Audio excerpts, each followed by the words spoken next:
जिल्हा परिषद ठाणे अंतर्गत कलाविष्कार 2025 पारितोषिक वितरण. जिल्हा परिषद ठाणे अंतर्गत अधिकारी कर्मचारी यांच्या कलागुणांना वाव देण्यासाठी सांस्कृतिक कार्यक्रम दिनांक 17 जानेवारी 2025 रोजी डॉ. काशीनाथ घाणेकर नाट्यगृह येथे संपन्न झाला.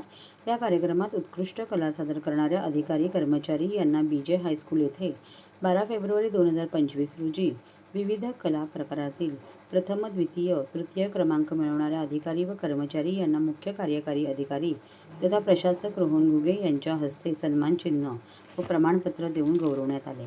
कलेला वाव मिळण्यासाठी जिल्हा परिषद आयोजित कलाविष्कार 2025 कार्यक्रम अधिकारी कर्मचारी यांच्या विविध कलागुणांना वाव देण्यासाठी हा मंच महत्त्वाचा असून सर्वांना उत्साहपूर्ण वातावरणात कार्यक्रम पार पडला असून विविध कला सादर केलेल्या विजेत्यांचा सत्कार केला.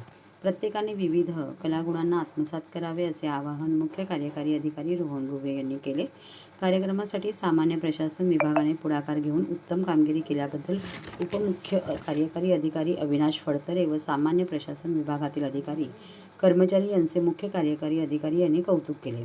यावेळी प्रकल्प संचालक छायादेवी शिसोदे, अतिरिक्त मुख्य कार्यकारी अधिकारी अजिंक्य पवार, उपमुख्य कार्यकारी अधिकारी अविनाश फडतरे, उपमुख्य कार्यकारी अधिकारी ग्रामपंचायत स्वच्छ भारत मिशन प्रमोद काळे, मुख्य लेखा व वित्त अधिकारी वैजनाथ बोरडकर, कार्यकारी अभियंता बांधकाम पाणीपुरवठा संदीप चव्हाण, जिल्हा योग आरोग्य अधिकारी डॉ. गंगाधर परगे, शिक्षणाधिकारी प्राथमिक बाळासाहेब राक्षे, जिल्हा कार्यक्रम अधिकारी महिला व बाल विकास संजय बागुल, जिल्हा कृषी अधिकारी MM बाचुटीकर, जिल्हा जलसंधारण अधिकारी दिलीप जोकार, सर्व तालुकास्तरीय गट विकास अधिकारी तसेच जिल्हा परिषदेचे सर्व अधिकारी कर्मचारी उपस्थित होते.